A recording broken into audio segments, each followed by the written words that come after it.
Hello Capricorn, and welcome to your reading for today, Monday the 14th, but of course this won't get to you till tomorrow, through to the 27th.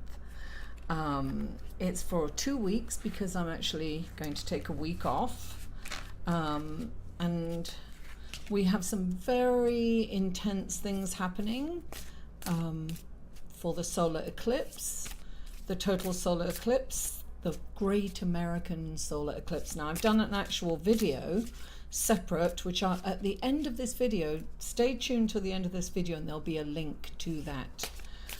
Some really interesting things are going to happen around that time. So it was so intense that I decided to do a separate video just for that.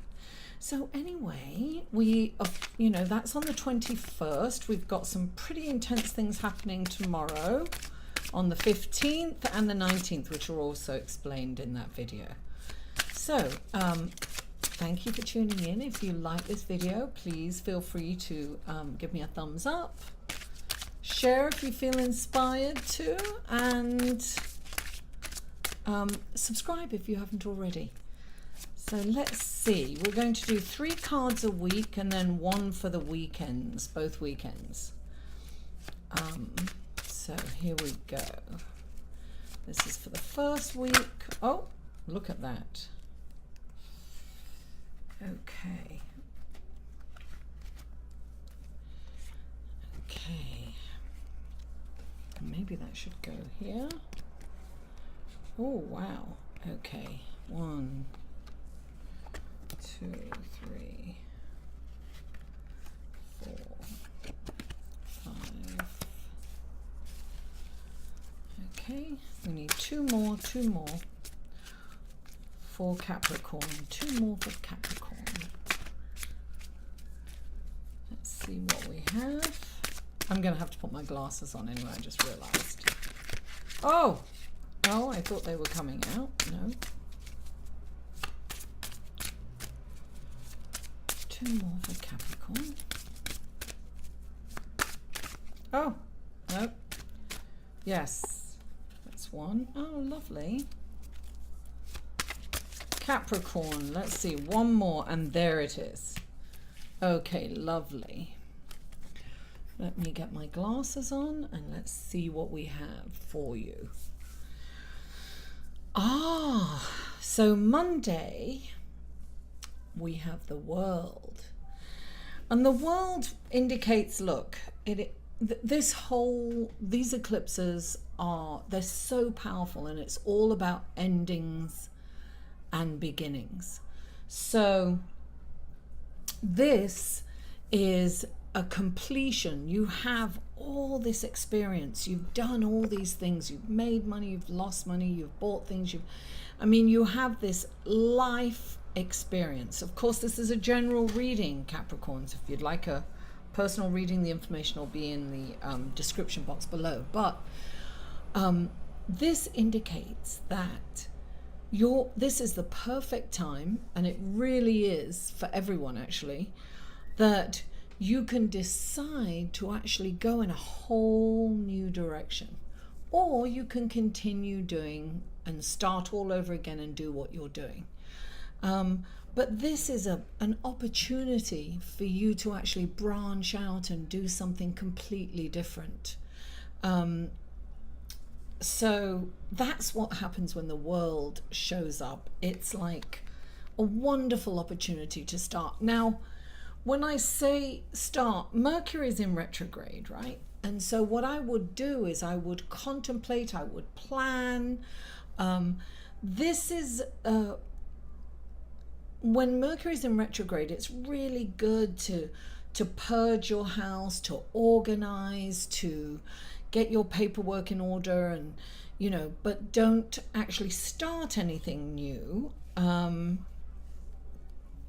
until September the 4th, I think it goes out of retrograde. But we do have the big new moon on the 21st. So if it's a time situation, you can start it then. But this is a perfect, This time is perfect to discuss something new or to contemplate something new for sure. Now, for the middle of the week, the energy is the Justice card, and when this comes up, it's asking us, it's almost like a karmic. Every decision you make, think of the decision in terms of what the karmic value is, because this is about making the right decisions for the right choices, and this is about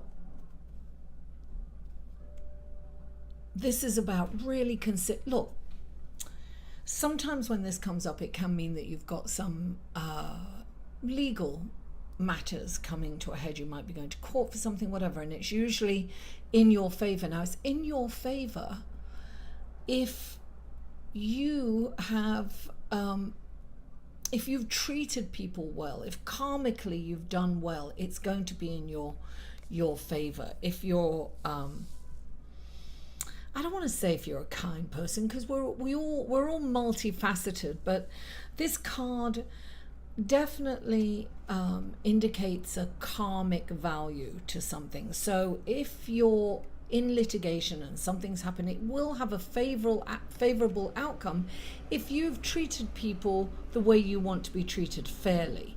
And so this is saying, listen, you have to take yourself out of the equation, and you have to make a decision based on the benefit for the higher good of everybody. That's what this card is saying. Do the right thing for the right reasons. So keep that in mind. That's the middle of the week. That's the energy. If something comes up and you want to make a decision that's going to just benefit you and is not going to be fair to someone else, it's not the right time to do that. You really need to. We're moving into an age anyway where we need to really take the whole of community into consideration. If it is, ask yourself, is this for the higher good of everybody? Not just you. We're coming out of that.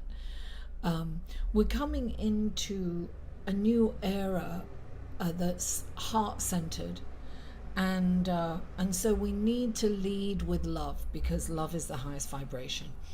Now, towards the end of the week, we have the Three of Wands, right? Now, the Three of Wands is looking off to a brighter future. This is really kind of making plans for the future, but optimistic plans. Look, he's looking out and he's expecting something amazing to come to him. And you expect that it will. It's like, make your plans now. Meditate and envision a really optimistic, positive future, and that's what you will get. So that's a really good energy card. Expect good things and good things. It's like, look, he's looking, you see that? He's looking, his ship's come in, he's looking at it. Your ship's come in, Capricorn. Now, on the weekend, we have the Lovers card. Now, this could also indicate a decision. Don't forget. Think of the karmic value of the decision that you make. Everything will come back tenfold if you make it for the higher good of the collective.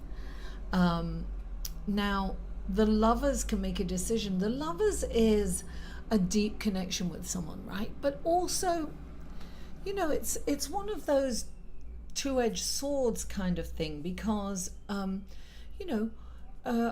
deep relationship has its ups and downs. So I always say when this card comes up, yes, it's a deep connection, yes, it's the Lovers card, but it's also asking for balance, And I think we have to balance our yin and yang. We have to balance our male and our female to be a whole person, and so that we can bring something to the table in a relationship. So it's all about balancing our male and our female sides.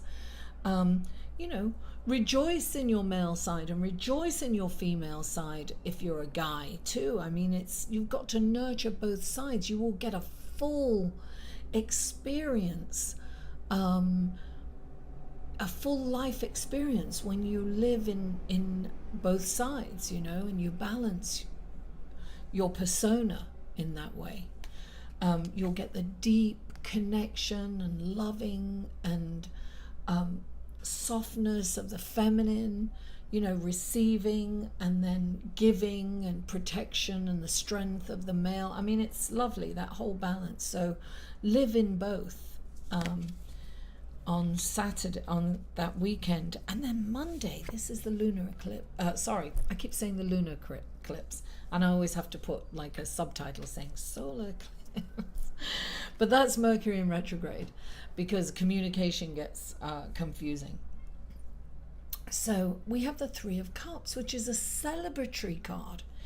Now, a good thing to do on Monday, I think I'm going to arrange a group one, is a meditation during the time of the total solar eclipse, sending love out and into the earth and back up into the heavens, and get that love energy going. Let's push the negative, dark energy down. We're coming into the age of Aquarius, the golden age of Aquarius. We need to live heart-centered and love in the highest vibration. The more of us that actually commit to meditating at the same time, imagine the power of that. It's like, look, you think of a snowflake, right? And how delicate and intricate and so unique and beautiful a snowflake is, and they're all completely different, right? And you touch it and it melts and it dies. But look what happens when a whole load of those snowflakes get together.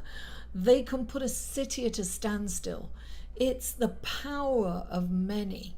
And this is what we're going to understand. We're going to come into a community-based society, and it's going to be the power of many, and it's going to be for the higher good. And when we live in love by vibration, we're living in the highest vibration possible. So this is celebratory. Celebrate. Celebrate every little thing. Celebrate the present moment. That's all we have, is the present moment. Celebrate everything that you have around you, every person that you have around you. Live in gratitude, and you will have more things to be grateful for. Now, the middle of the week, we have the Tower. And the Tower is indicative of what's happening with the solar eclipse. Endings. Things that you don't end will be ended for you. It's just going to happen. And the Tower is a transformation. It's a physical transformation, right? So things are about to change. Something's going to be taken away that is no longer working for you, but for some reason you haven't had the courage to let it go, and it needs to go. Don't fight it, whatever it is. And this is that whole energy. So the energy might be that you're feeling that first of all, we're going to have some really intense feelings, and you have to understand that these feelings are transitory. So they're not permanent. So when you remember that, and if you remind yourself of that, then you won't get caught up in those feelings and doom and gloom, right? So this is a difficult card, and it's a difficult feeling, but it's temporary. Don't hang on to it. Watch it. Watch the Tower burn down, appreciate the time that the tower was there, but guess what? You need to have a new one. You need to build something else is going to come up for you. And then at the end of the week, so we have all these wonderful feelings, right? They're all great feelings. In the middle of the week, it's like, oh, I'm dying, it's the end of the world, right? The tower's burned down. But then we have towards the end of the week, we have the Nine of Cups, which is a very contented card. It's a beautiful, family-oriented, very kind of just feeling lovely. This is a feeling lovely. So at the end of the week, so that's how temporary the Tower card is, right? And then we come into the Nine of Cups, which is just a lovely, contented feeling. And it also indicates like abundance. Look at all the cups, and then you've got, all the fruit in the foreground, and she's just looking at what she has. It's gratitude. So even when the tower burns down, you'll still have things to be grateful for. And then the weekend after, right, we have the Ace of Swords. Now, the Ace of Swords is like a new beginning. And this is, of course, it's all new beginnings. Now, this is a new beginning that sometimes can feel challenging. But when this card comes up, it's saying be determined. And this whole month, it's like persevere. Keep going. Just keep going. Let the feelings come. Allow them to come. Allow them to leave. Don't hold on to anything. Just let everything move on in its own course. And this is it feels challenging, but just keep going, because this is a very good beginning. No matter what it is, it's a gift. So don't be deterred by little bumps in the road or little blocks. You know, it's all, the doors are going to start to open. You see, this solar eclipse is going to be like a quantum leap forward for us as a society. So it's exciting on many levels, because we have so many other things in play with this. So anyway, listen, Capricorn, thank you so much for tuning in. I really appreciate you all. Mwah. Have a wonderful 2 weeks, and I'll see you in a fortnight, as we say in England. For a personal reading, please email Mary at liveinthesolution.com.